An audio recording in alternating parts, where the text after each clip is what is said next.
Hey everybody, welcome to Advantage One RV. Coming in today, we've got a 12,300 pound triple slide Heartland Bighorn. Big old guy that in its time, it was in that upper echelon of fifth wheels. Overall, it's held up pretty well. It's been used, certainly. There was, at some point, some kind of seam failure somewhere that had led to a little bit of water intrusion in the flooring. There's a couple soft spots in that I'm going to point out. Nothing really in a walkable space. What I do like about this is the previous owners went through and they had the flooring through the RV completely reskinned, which in a way was kind of cool because they got rid of a lot of carpet that used to come pretty standard in this generation. Now, I've found mostly positive in here. There's only really one, I think, major note of consideration. When I got in here, I couldn't quite put my finger on it, but something felt a little bit out of place. And then the more I started looking, especially at these steps, I went, wait a minute. I don't remember these having a full lino flooring like this. And then as I looked around, I realized that the floor had been reskinned. Now there's a couple little areas like, ooh, I'm running into stuff. I don't even know how well it's showing up right here. The flooring has stretched a little bit in this area. I don't think it's due to damage. I don't think it's due to the slide because the slide sits nicely up off of the floor.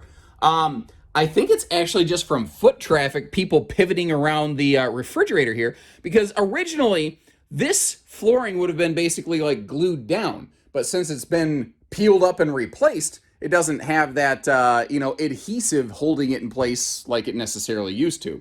Now, walking through here, there's a couple little spots that I kind of questioned. Are they maybe soft spots? But I'm also wearing really padded running shoes, and sometimes it sort of tricks my feet a little bit. And I can't even, you can't see it. Like, you can see how this has been retrimmed. That's one of the things I noticed. I'm like, something's off here.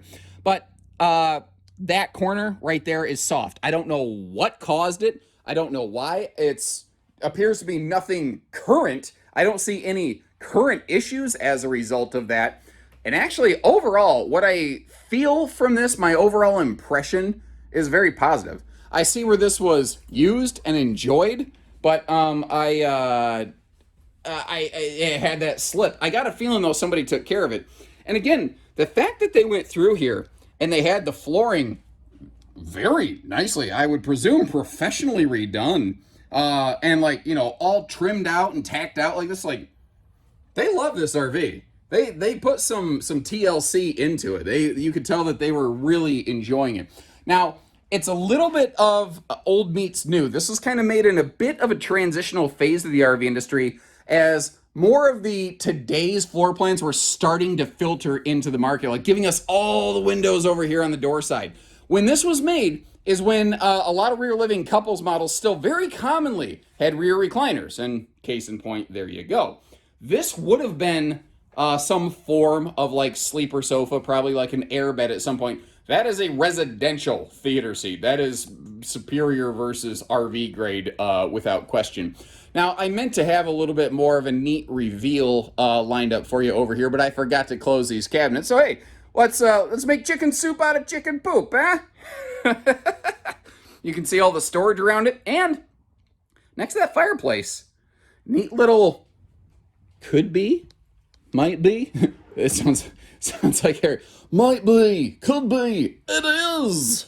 A little kind of mini desk station you could sort of convert that into there. You could probably dual purpose the TV into like your big giant monitor or something like that.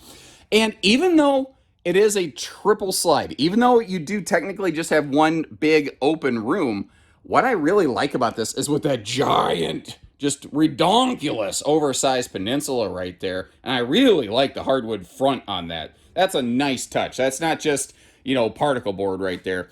It gives it a very clear clarity of like, here, it's a what I call a one-butt kitchen. I'm in the kitchen, you get out, only room for one butt, but there's tons of prep space. And because it's still kind of open air, the person in the kitchen doesn't really seem like they get left out of the mix too much.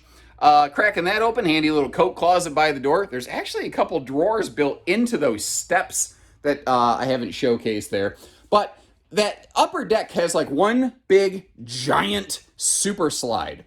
And so this is a triple super slide RV, which is less common. It's not like it's never happened before and it's never happened since. But it gives this thing a really good kitchen. And that extended slide up in the hallway area there, what you're getting out of that's going to be your washer dryer prep space or just a huge closet. Now up top, of course, we have that big XL vent fan to get, the hot air from cooking out of here if you want. And I'm going to move you down the opposite direction nice and slow here, not to make you motion sick. But again, I will commend them. Like, it's unfortunate that it had the little slip in the soft spot in the floor in the back there, but it's not in a walkable space. It's not something you're really even going to think about on a given day. They did a very nice job having this flooring redone. The door is actually mounted on the slide, which is interesting. Make sure you have the door latched back all the way open before you start closing the slide. And this is a dual entry bed and bath. So if you do happen to have a guest here, as this one was originally intended, potentially with a hide-a-bed, they would have a neat little space to go, without necessarily interrupting everybody. And why is this so uncommon today? But you see that little sink cover in the bathroom sink? Why isn't that more common? It feels like something I would like, but evidently the market as a whole has said, we don't need it. Second air conditioner in here, that is going to be a direct dump air into just the bedroom, but personally, I'm cool with that. I don't know about you guys. When I go to bed at night, we have a ceiling fan in our room, and then I have almost like a box fan or a stand fan just blowing straight on my face. I love to have that room nice and chilly as I get all warm and snuggly under the blankets. Room for a stackable washer dryer over there, by the way, which is, wait a minute. No, that's just closet space in the Super Slide. I'm sorry. In the modern marketplace, a lot of builders of this model will put the washer dryer hookups in the hallway closet. I'm sorry. I'm feeling a little dehydrated here. Oh, king bed, by the way, just kind of keyed into that. And there's a really nice touch I really like in this bedroom. A lot of brands who build a full upper deck Super Slide like this, you'll get a window over there on the right, but not on the left. And they gave us windows and outlets basically right beside both sides of the bed. And if I get that door out of the way, I'm going to sneeze. Maybe. Oh, come on. You were right there. Oh, I hate that. A faux sneeze. Remember how I said you got to lock the door? That's what I was talking about right there. Dresser space. Well, there we go. Tell you what, I've bumbled my way through this one, but we made it. And my overall impression of it from the ground level is actually fairly positive. It looks like it has aged normally. And I don't mean that in any sort of derogatory fashion. Like, if you had a car that was this age, you might be able to see where there was just a tiny bit of sun kissing on it here and there. Frankly, there's fewer dings on the outside of this than my car, and I believe this is actually older, so hey, it's done pretty well. This was made when they were really starting to finally, put a lot of power awnings on things pretty standard, especially up in the bigger fifth wheels like this. A lot of trailers during this generation were still manual awnings. That big drop frame, though, giving us that just monster storage cavity. And I'm getting the impression these folks are they're done, son. All of the extra little widgets, whiz bangs, doodads, and accessories lead me to believe that. Now, I'm also noticing some cleaning supplies in here, which is something I almost kind of expected to see, given the overall, condition of the exterior. It's pretty apparent to me that, it has undergone some kind of at least semi-regular cleaning and conditioning routine. Again, the overall shape of the decals and stuff really kind of lead me to believe that. Bighorn was a brand that was just absolutely exploding during this time. They were growing like leaps and bounds. They were coming up behind Montana for a while in terms of total market popularity. So it's in that big, thicker upper end class with the heavier insulation packages, heated belly. This was made before you found a lot of auto leveling. It is power front leveling jacks, power rear stabilizer, so everything is push button easy, but it's not a full auto leveling system, so just kind of keep that in mind there. Every time I say full auto, it sounds like I'm referencing some sort of automatic weapon or something. I don't know. So there's a motorized power cord reel right here, which is really nice on these 50 amp guys. So you don't have to try to lug along that big heavy cord or anything like that. And the wind or something must have closed this. I have this open for me. Handy little look at the sewer hose caddy down here, by the way. But You see enclosed docking stations on fifth wheels all day, every day in the new RV market. It's really just, even on smaller fifth wheels, it's really become just the standard thing to do. And good gravy, that is a big upper deck super slide. Look at that thing, triple super slide here.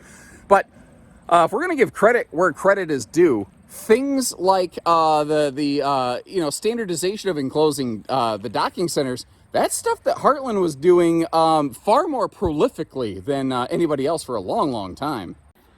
Oh, I really shouldn't have had that cheeseburger for lunch. I'm out of breath just climbing my fat face up here. But, Baconators aside up here, checking out our double air conditioners, max air vent fan over the bathroom cover there, or, well, cover over the bathroom vent fan. I said that totally bass-ackwards, didn't I? Anyway, this roof is solid as solid can be. With what I discovered on the floor, I wasn't sure what I was going to run into up here, but this is really good. Tops of the slides look good. I can tell it's gone through a full peel and seal, but it looks like that was several years ago. I actually suspect this RV, when it was not being used, had spent some pretty significant time inside. Now, with the age of the RV and when it was being used, I'm guessing this has probably been owned by like a snowbird, sunbird, because it has seen some pretty serious sun exposure at some point, but I can also see where it's been cleaned and conditioned regularly. We're walking on a big laminated roof, by the way. And one of the reasons I want to point that out is if you come here and you check this thing out, if you walk around the roof, occasionally in that like 1/3 off the side zone, you might feel a spot that's a little softer than something else. And sometimes you're like, wait a minute, I found a problem here. This has like a 5-inch thick laminated roof. The air conditioning channels are actually carved through it. So there's a spot where the air conditioning ducting is, it's actually a little bit thinner. That's all you're experiencing right there. Everything else I found to be very solid. And I tell you what, just given the condition that I've seen of the roof membrane, I think this is going to be a really, really good candidate for like one of those RV roof armor systems, like a full seal coat, not just some beads of sealant around a termination strip. Totally coat this thing, and you're going to get some good years of virtually, worry-free, carefree kind of service on here. But don't forget to also, do some checking up on the tops of the slides. A lot of people will, a lot of people just neglect the roofing. A lot of people who take care of the roofing, they'll forget that basically this RV has 3 other mini roofs, on the side of it, like parasitic triplets in a way. So this is something, it's got a couple battle scars, but I don't really see anything stopping it from being a fully functional RV. Like sometimes when something comes in, maybe it's had a little bit of troubled history, it just kind of gives me a feeling like this might be an RV better just parked somewhere and used like at a seasonal site. I don't see any reason why this one couldn't zip down the road. I don't really see any major concerns that would lead me to believe that. It's a big giant RV. Maybe you just want it left somewhere. And actually, if you don't even have a vehicle, we could deliver this to you or right to your campsite. You just let us know where you'd like it to go. Whatever you need, we can take care of for you here. Family owned and operated. Trades, finance, hitching, all that stuff, we'll take care of you. So take care, stay safe, have fun, and have an A1 day, everyone.